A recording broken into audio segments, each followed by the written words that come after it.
Bonjour à tous, vidéo aujourd'hui dans la serre pour faire un point sur les cultures qui ont été mises en place dans la serre. Vous voyez derrière, là ça a carrément bien poussé, je vais vous montrer ça de plus près.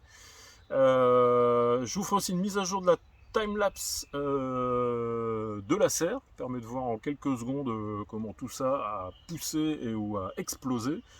Et toute dernière partie de la vidéo, ça c'est pas un truc qui se passe dans la serre, mais voilà, on a sauvé une taupe, un bébé taupe. Je vous montre ça à la fin de la vidéo. C'est parti!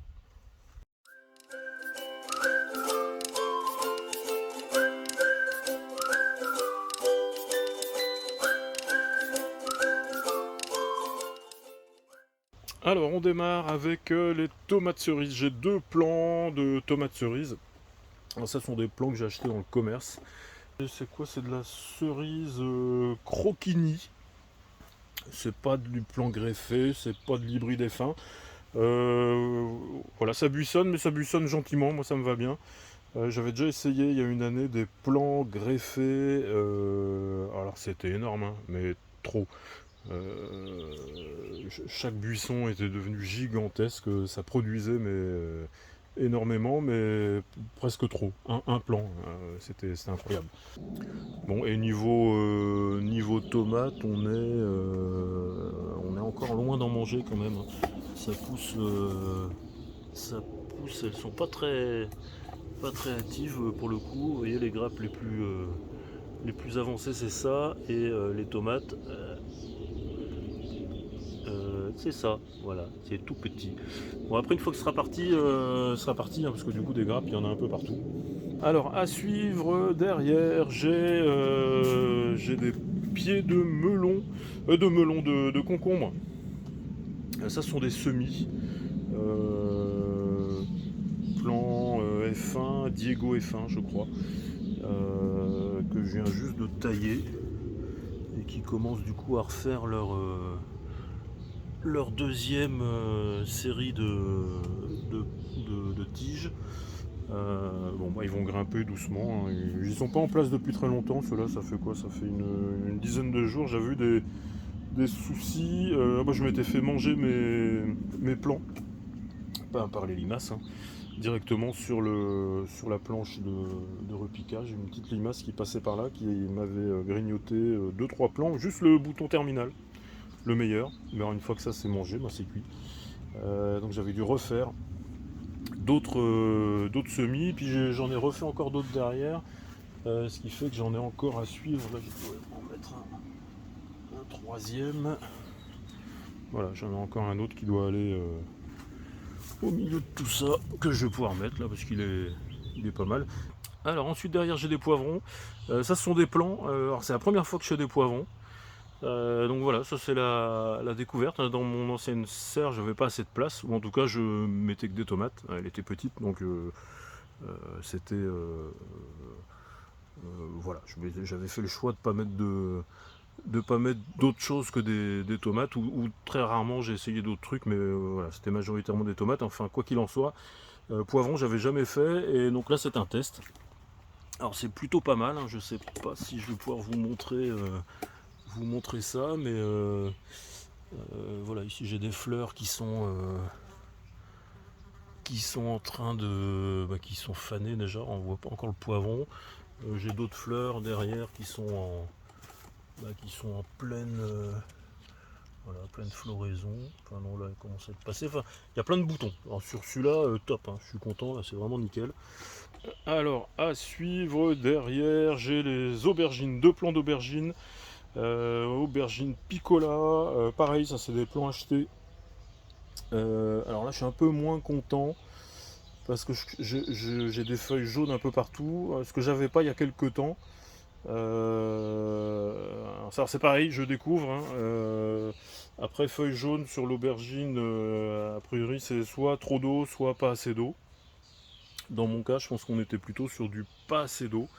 J'ai franchement augmenté la dose d'eau depuis qu'il fait très chaud là, et elles repartent voilà, au niveau des feuilles un peu plus en bas. Ceci dit, vous voyez, il y a des belles fleurs. Alors pas taillé encore, mais je vais pas tarder. J'attends d'avoir la deuxième feuille sur la tige principale pour pour couper la tige principale, vous voyez là j'ai une belle fleur aussi. Voilà, donc là je suis plutôt content quand même aussi, mais bon, voilà, les grosses feuilles jaunes, je les ai laissées exprès, hein, je vais les enlever, mais c'était pour vous montrer.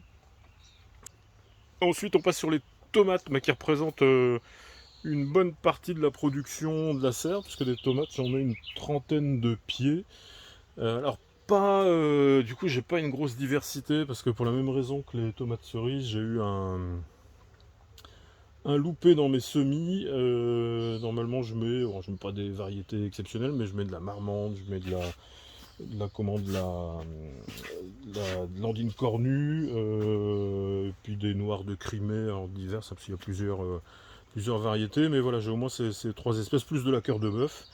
C'est un peu les incontournables, on va dire, des tomates, mais voilà, j'ai 3-4 variétés, et bon là pour le coup j'en ai que 2.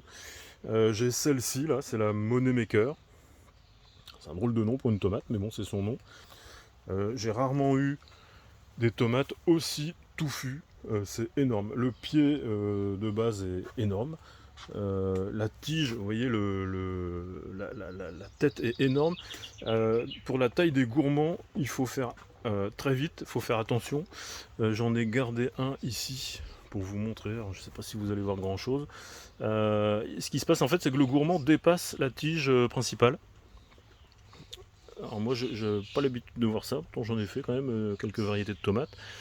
Et vous voyez ce que ça donne. En fait, le gourmand, il est là, hein, c'est ça le gourmand. Et ma tige principale est là. Et hop, on écarte un peu. Et bon, on le voit peut-être pas bien, mais vous voyez, le gourmand passe plus haut que la tige principale, il est plus grand en diamètre, il prend dans l'axe en plus de la tige, ce qui fait que, alors là je l'ai laissé exprès, mais il faut justement les enlever assez tôt, parce qu'on a ça assez rapidement, hein. Au bout de 4-5 jours, on a déjà un gourmand qui est aussi gros que la tige principale et qui va la dépasser. Donc il faut vraiment pas laisser filer les gourmands sur cette variété là, parce que on arrive du coup à quelque chose d'assez exubérant au niveau de la tête. Elle est très dense, très trapue, très feuillue. Voilà, j'espère qu'elle va me donner des belles tomates, hein. Ça fait des tomates en belle grappe. Hop, je vais vous montrer ici. Hop, je sais pas si ça prend bien. Voilà, je sais pas quelle taille elles vont faire, hein. J'espère qu'elles vont pas rester comme ça, sinon on est plus proche de la tomate cerise que de la tomate de table. Mais donc voilà, on verra. Alors ensuite, de l'autre côté, on retrouve du coup les cœurs de bœuf. Alors plus classique, hein. Elle se porte bien là, pareil, chaque plan commence à avoir des tomates correctes, cachées, celui-là, j'en avais là. Il y a des fleurs partout en tout cas. J'espère qu'il y aura des tomates. Voilà, de beaux spécimens déjà. Ici, il y a mon petit plan. Si vous avez suivi mes aventures d'accrochage de ficelle. Non, c'était pas l'accrochage de ficelle, le palissage. Enfin, si, c'était dans la vidéo sur le palissage, mais là, c'était plus particulièrement pour enlever les gourmands. Ce plan-là, j'avais coupé la tige principale, mais de mon cœur. Bon, il est reparti. Bon, c'est pas un succès, hein. Je pense qu'il va nous refaire des grappes, hein. On a les prochaines fleurs qui arrivent ici. Mais clairement, vous voyez, le pied d'à côté, il fait... on est à quoi? On est à 1 mètre... 1 mètre 20, 1 mètre 30. Celui-ci, il fait moitié moins, il fait à peine 50 cm. Bon, il va pas le rattraper, c'est sûr. Bon, vous voyez, c'est pas perdu. La première grappe, elle va donner des tomates. Elles sont magnifiques d'ailleurs. C'est peut-être les plus belles pour l'instant. Il y en a d'autres qui sont là-bas dans le coin qui sont pas mal. Mais voilà, la grappe de fruits est plutôt belle. Par contre, la tige, elle fait pitié. Mais bon, c'est comme ça. Il m'est arrivé la même mésaventure sur les Money Maker. Sur celle-ci. Mais là, j'avais un gourmand qui était prêt. Vous voyez, celle-ci, je lui ai coupé aussi la tige principale qui était là, qui partait d'ici. Mais il restait le gourmand. Et donc du coup, là, le gourmand est parti, hein. Pour le coup, celles-ci, elles font des gourmands plus grosses que les tiges principales. Donc faudrait peut-être se demander si à chaque fois il ne faut pas couper la tige principale et garder le gourmand. Ce serait un nouveau type de taille, je sais pas. S'il y a des spécialistes de la taille de tomate, vraiment elle m'intrigue ces tomates. Je les trouve assez étonnantes. Donc voilà, le reste ici, bah pareil, on retrouve de la cœur de bœuf. Et ici encore 3-4 moneymakers, 4 moneymakers qui sont aussi de ce côté-là. Pour finir, ici on a les pieds de melon. Ce sont des melons Diego F1 sans taille. Alors je sais pas ce que ça va donner. Alors là c'est aussi une première. Grande première parce que bah, autant voilà je sais pas, les aubergines ça me semblait pas un truc, les melons, voilà, ça me semblait moins facile comme culture. Donc là franchement je sais pas trop ce que ça veut dire sans taille. Je pensais en fait qu'il allait partir sur une tige et pas faire de tiges secondaires, et en fait bah, il en fait, enfin il commence à en faire, bien que je l'ai pas taillé, hein, il commence à en faire dans tous les sens. Alors qu'est-ce qu'il va me faire? Vous voyez, il fait des fleurs de partout. Vraiment, je sais pas. Je reste dubitatif sur le fait de le tailler ou de ne pas le tailler. Voilà, c'est indiqué sans taille. Moi, je veux bien, mais si c'est pour me faire 20 melons gros comme des pêches, qui plus est pas mûrs, ça va pas forcément être ce que je veux.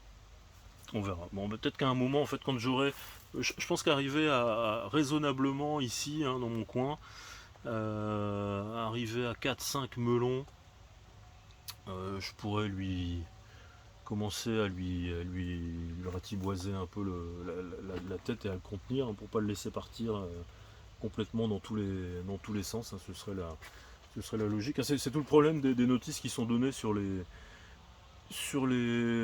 plans, hein. Ça c'est pareil, les plans que j'ai achetés tout fait, en soi ça veut pas dire grand chose, hein, sans taille pour un jardin dans le nord de la France ou dans le sud de la France, c'est pas du tout pareil.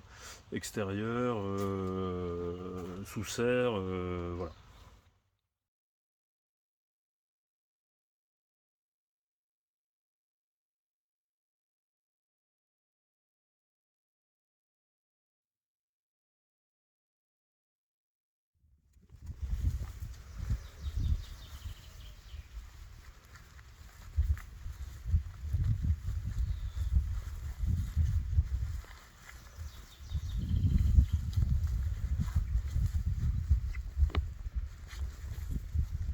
C'est pas un bébé.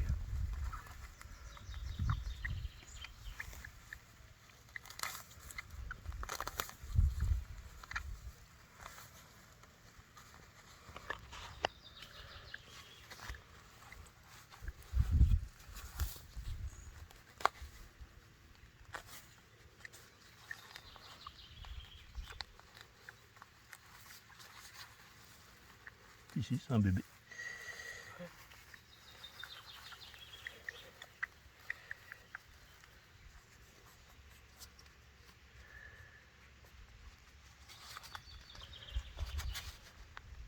Ça fait quoi? Ça mord.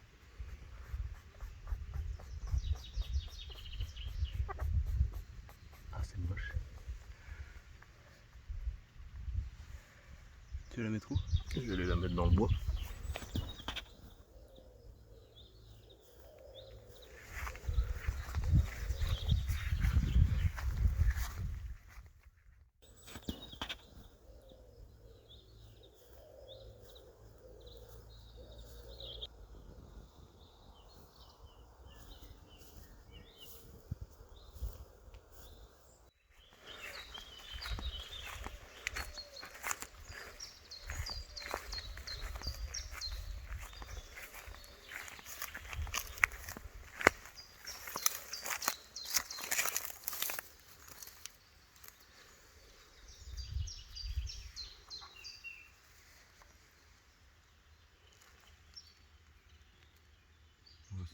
C'est parti. Elle est partie vite. Incroyable.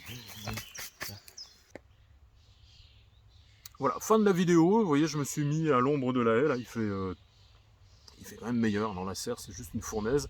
Je pense que je vais investir dans un voile d'ombrage parce que ça chauffe. Enfin, c'est très dur de la maintenir à une température correcte. On a des températures actuellement qui sont celles qu'on a parfois à peine pendant un mois d'août. Bon, est-ce que c'est exceptionnel ou est-ce que ça va durer? Je sais pas, mais voilà, le voile d'ombrage ce serait une solution, ça se met en place et ça s'enlève un petit peu à volonté, donc voilà, ce serait à tester. Alors j'espère que la vidéo vous a plu, que vous avez apprécié le sauvetage de la taupe, et je vous dis à la prochaine, merci, bye bye.